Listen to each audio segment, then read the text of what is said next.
میرا نام سدرا ہے اور میں ایک چھوٹے سے پرسکون گاؤں کی رہنے والی تھی۔ ہمارے خاندان میں میرے ابا اور تایا صرف دو ہی بھائی تھے۔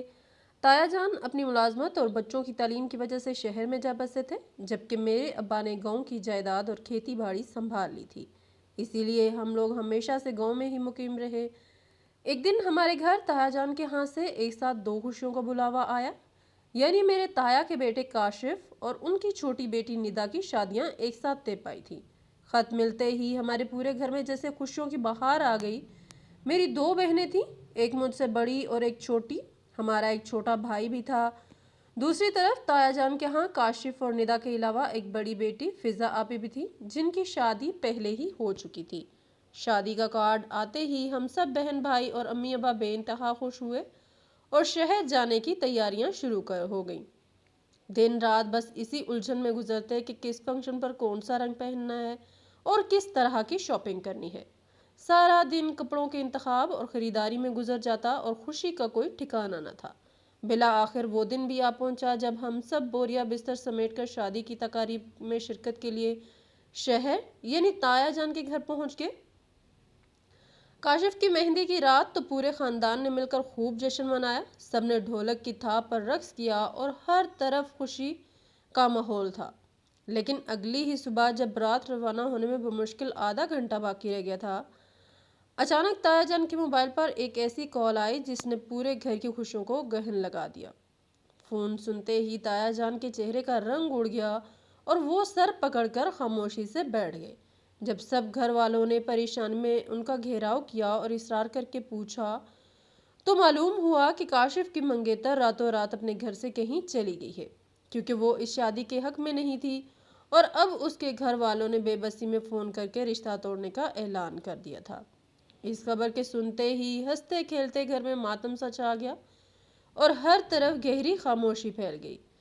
سب سے بڑا مسئلہ یہ تھا کہ چند ہی گھنٹوں میں باہر سے مہمان اور رشتہ دار آنے والے تھے، انہیں کیا منہ دکھایا جاتا۔ اس سے بھی بڑھ کر تشویشناک بات یہ تھی کہ اگلے ہی دن تایا کی بیٹی ندا کی بارات بھی آنی تھی۔ اس لیے تایا جان اس بات کو عام بھی نہیں کر سکتے تھے تاکہ بیٹی کی شادی پر کوئی آنچ نہ آئے۔ اسی پریشانی کے عالم میں دونوں بھائی یعنی میرے ابا اور تایا جان اور ہماری دادی اماں ایک کمرے میں اکٹھے ہوئے اور ان کے درمیان بند کمرے میں کچھ دیر صلاح مشورہ ہوتا رہا۔ کچھ دیر بعد ابا نے مجھے اچانک اس کمرے میں بلوایا۔ انہوں نے انتہائی سنجیدگی سے میری طرف دیکھا اور نرمی سے بولے کہ بیٹیاں تو باپ کی عزت اور پگڑی ہوتی ہیں۔ اگر آج میں تمہاری زندگی کا ایک بڑا فیصلہ کروں تو کیا تم میری بات مانو گی؟ میں نے ابا کے چہرے پر موجود پریشانی اور خاندان کی عزت کا پاس رکھتے ہوئے اپنا سر جھکا دیا اور کہا کہ ابا جان، میری زندگی کے تمام فیصلے ہمیشہ آپ ہی نے کیے ہیں اور مجھے آپ کے ہر فیصلے پر پورا بھروسہ ہے۔ آپ جو کہیں گے مجھے منظور ہوگا۔ بس اسی لمحے یہ فیصلہ کر لیا گیا کہ کاشف کا نکاح اس لڑکی کی جگہ مجھ سے پڑھایا جائے گا۔ چنانچہ اگلے ہی لمحے کسی شور شرابے اور دھوم دھام کے بغیر انتہائی سادگی اور خاموشی سے میرا نکاح کاشف سے پڑھا دیا گیا۔ میرے لیے تو یہ سب کچھ کسی خواب جیسا تھا، کیونکہ میں اپنے گھر سے دوسروں کی شادی دیکھنے اور اس کا لطف اٹھانے آئی تھی، لیکن قدرت کا کھیل دیکھیے کہ میں خود ہی وہاں کی دلہن بن کر بیٹھ گئی۔ اس اچانک آنے والی تبدیلی پر میرا دل اندر سے بری طرح کانپ رہا تھا، کیونکہ میں نے اپنی شادی کے بارے میں ابھی دور دور تک نہیں سوچا تھا اور نہ ہی مجھے اندازہ تھا کہ زندگی اتنی جلدی نیا رخ اختیار کر لے گی۔ اس فیصلے پر میرے تایا جان اور ابا تو بہت مطمئن اور خوش تھے، لیکن میری تائی جان کے چہرے پر ناگواری کے تاثرات واضح تھے اور ان کا موڈ بری طرح سے بگڑا ہوا تھا۔ فضا آپی بھی اس اچانک ہونے والے فیصلے پر بالکل چپ چاپ اور گمسم سی دکھائی دے رہی تھی۔ کاشف بھی اس سارے واقعے کے بعد بالکل خاموش تھا، لیکن اس نے مجھ سے انتہائی شرافت اور احترام کے ساتھ بات کی، جس سے مجھے تھوڑی تسلی ملی۔ اگلے دن طے شدہ وقت پر ندا کی بارات آئی اور وہ اپنی نئی زندگی کی طرف رخصت ہو گئی۔ ندا کی رخصتی کے فوراً بعد مجھے اپنے سسرال والوں کے اصل رویے کا سامنا کرنا پڑا۔ تائی جان جو اب میری ساس بن چکی تھی، اس رشتے سے بالکل خوش نہیں تھی اور یہی حال میری نندوں کا تھا، جنہوں نے مجھ سے سیدھے منہ بات کرنا بھی گوارا نہیں کیا۔ صرف کاشف اور تایا جان کا رویہ میرے ساتھ بہت شفقانہ اور اچھا تھا۔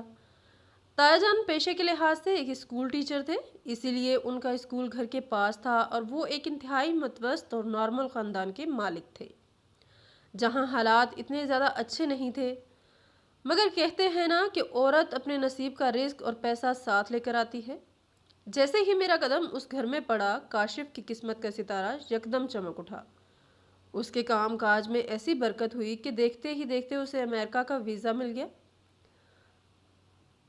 تایا جان نے اپنے کچھ شناسا لوگوں سے بات چیت کر کے بڑی رقم کا بندوبست کر کے کاشف کو بیرون ملک بھیجنے کی تیاری مکمل کر لی۔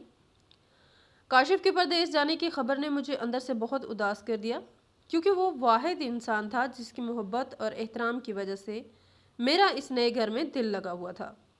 وہ مجھے ڈھیر ساری تسلیاں اور دلاسے دیتا ہوا روانہ ہو گیا، لیکن سچ تو یہی تھا کہ اس کے جاتے ہی ہمارے گھر کے دن پھر گئے۔ امریکہ پہنچتے ہی کاشف کو ایک بہت بہترین ملازمت مل گئی اور اس نے چند ہی دنوں میں اپنے ایک کزن کے ہاتھ میرے لیے ایک قیمتی موبائل فون اور بہت سارے مہنگے تحائف بھیجے۔ ان تحائف کو دیکھ کر میری ساس کے تن بدن میں آگ لگ گئی اور میری نندوں نے تانے دینا شروع کر دیے کہ ابھی تو پاؤں بھی نہیں جمائے اور شوہر کو اپنی انگلیوں پر نچا کر سر پر چڑھا لیا ہے۔ یہ سب حسد محض نصیب کا تھا، کیونکہ میری بڑی نند فضا آپی کے سسرال کے حالات ان کی شادی کے وقت بہت اچھے تھے، لیکن اب ان کے شوہر کی طویل بیماری کی وجہ سے ان کا گھر مالی طور پر کافی کمزور ہو چکا تھا۔ دوسری طرف چھوٹی نند ندا جہاں بیاہی گئی تھی، وہاں ان کا ایک ہوٹل کا کاروبار تھا جس میں گھر کی عورتوں کو بھی سخت محنت کرنی پڑتی تھی۔ حالانکہ وہ یہ سب جان کر ہی وہاں گئی تھی، کیونکہ ہوٹل سے کمائی بہت اچھی تھی، مگر وہ 3 بھائی تھے اور سارا پیسہ آپس میں برابر تقسیم ہوتا تھا۔ میری ساس کو ہر وقت یہی مروڑ اٹھتا رہتا تھا کہ ان کی اپنی بیٹیاں تو سسرال میں دن رات پس رہی ہیں، جبکہ یہ گاؤں کی لڑکی آتے ہی پیسوں میں کھیلنے لگی۔ حد تو تب ہو گئی جب کاشف نے وہاں سے فون کر کے تایا جان سے کہا کہ سدرا کے لیے گھر میں ایک کام والی ملازمہ رکھ لے تاکہ اسے زیادہ کام نہ کرنا پڑے۔ یہ سنتے ہی میری ساس اور نندوں کا غصہ آسمان کو چھونے لگا اور انہوں نے یہاں تک کہہ دیا کہ آج تک ہمارے گھر کے برتن کسی باہر کی عورت نے نہیں دھوئے۔ یہ کیسے ہو سکتا ہے کہ کوئی نوکرانی برتن دھوئے اور ہم ان برتنوں میں کھانا کھائیں؟ میری ساس اور نندیں ملازمہ رکھنے کی بات پر آگ بگولا ہو گئی اور کہنے لگی کہ آج کل کی نوکرانیوں پر بالکل بھروسہ نہیں کیا جا سکتا، یہ تو موقع ملتے ہی گھر سے چیزیں اڑا کر چلتی بنتی ہیں۔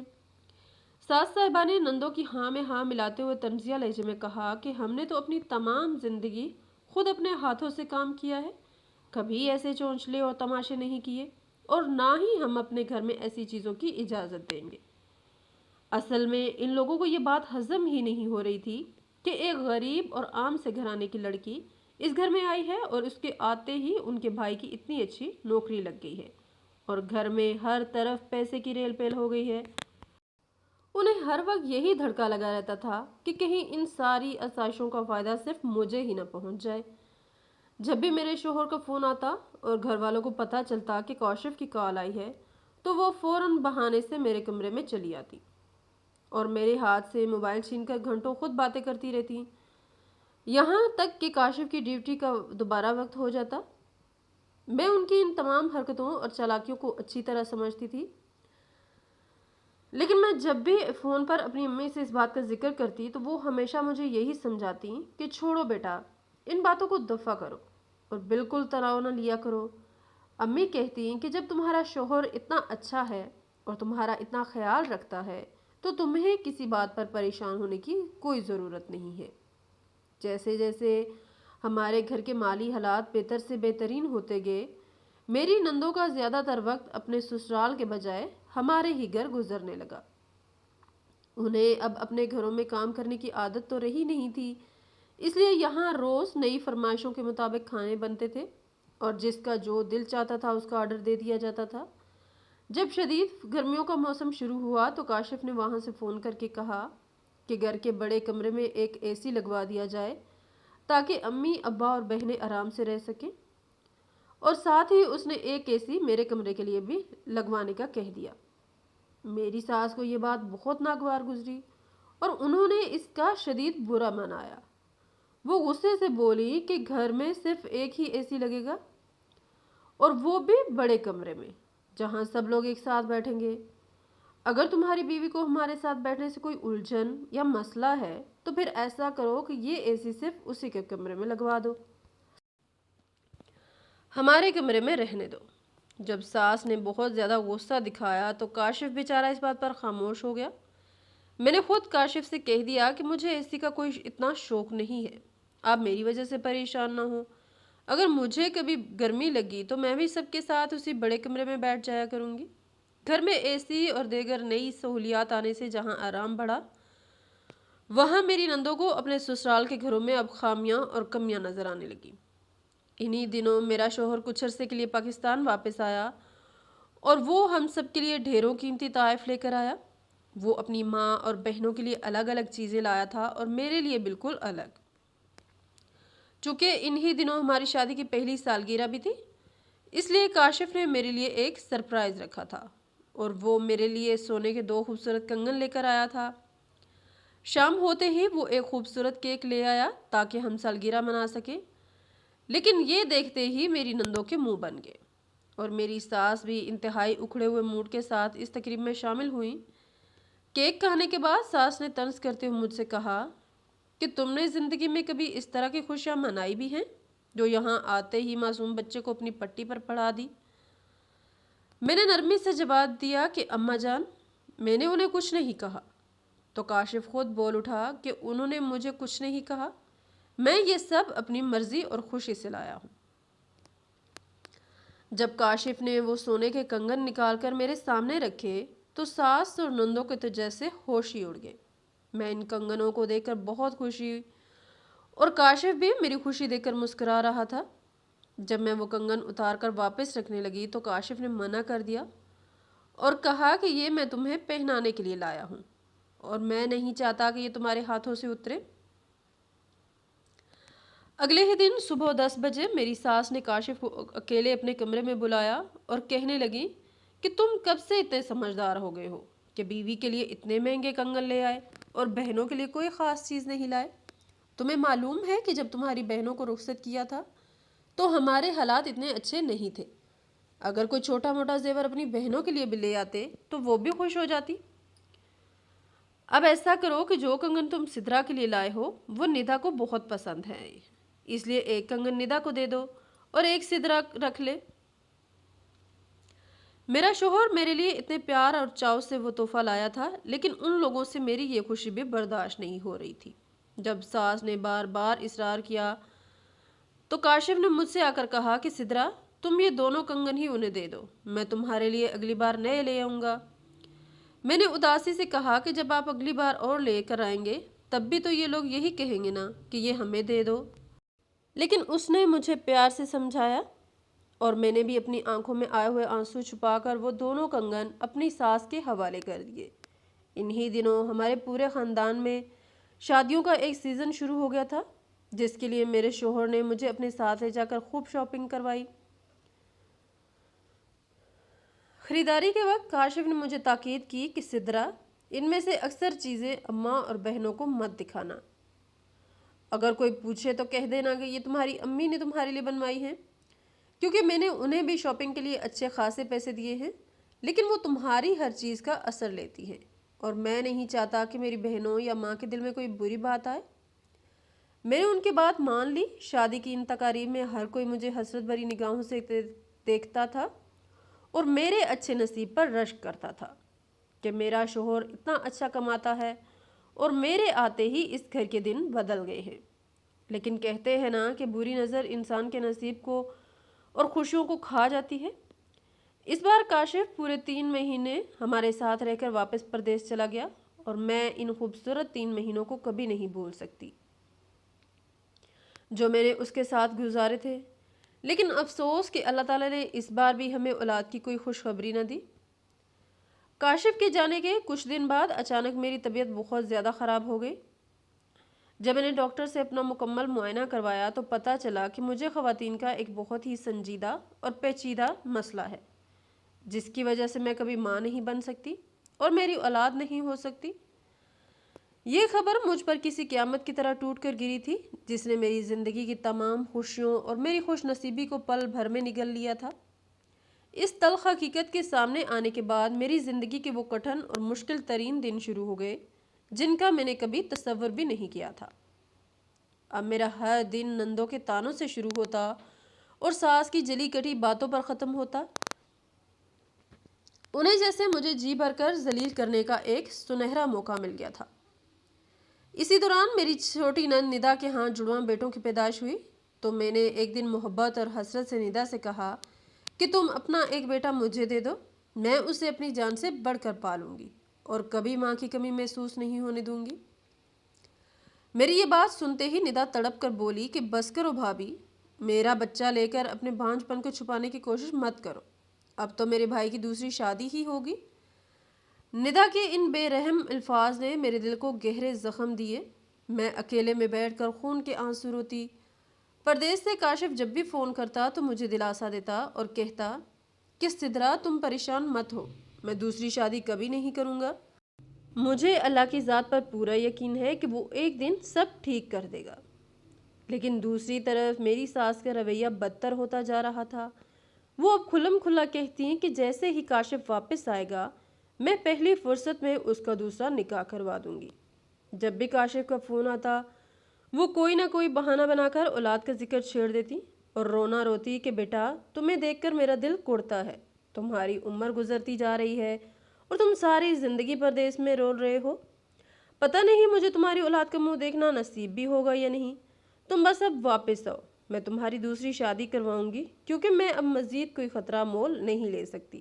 یہاں تک کہ تایا جان بھی اب ساس کی ان باتوں پر خاموش رہنے لگے تھے، کیونکہ وہ بھی ایک اکلوتے بیٹے کے باپ تھے اور ان کے دل میں بھی اپنے خاندان کا چراغ دیکھنے کی خواہش جاگ اٹھی تھی۔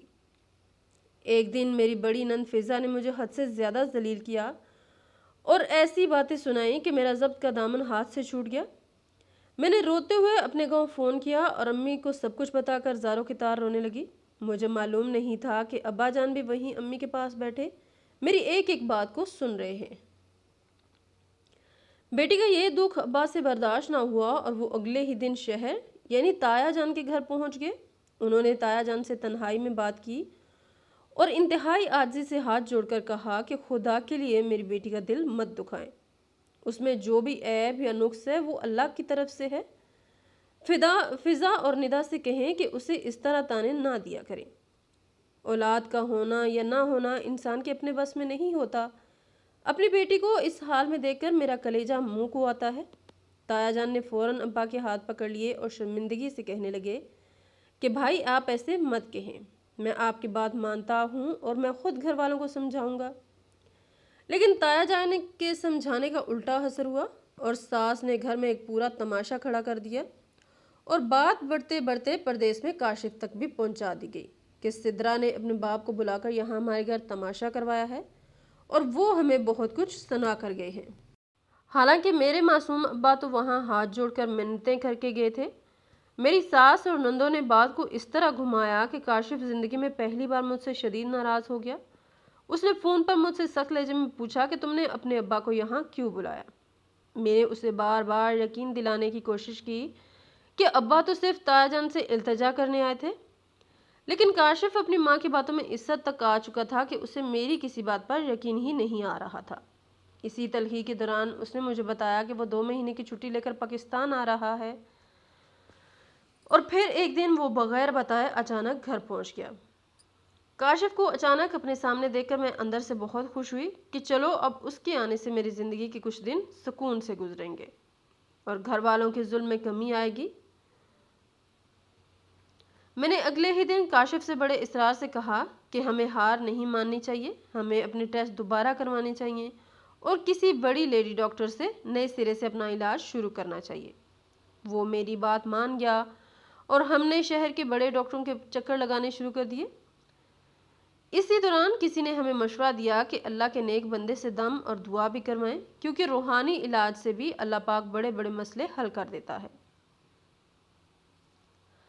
چونکہ میری زندگی میں اولاد کی ایک بہت بڑی کمی تھی، اس لیے میرا دل کہتا تھا کہ جو کوئی بھی مشورہ دے رہا ہے میں وہ سب کر لوں، کیا پتہ کس کی دعا یا کس کی دوا کے وسیلے سے میرے گود ہری ہو جائے۔ لیکن افسوس کہ ہماری تمام کوششیں رائے گاں گئیں۔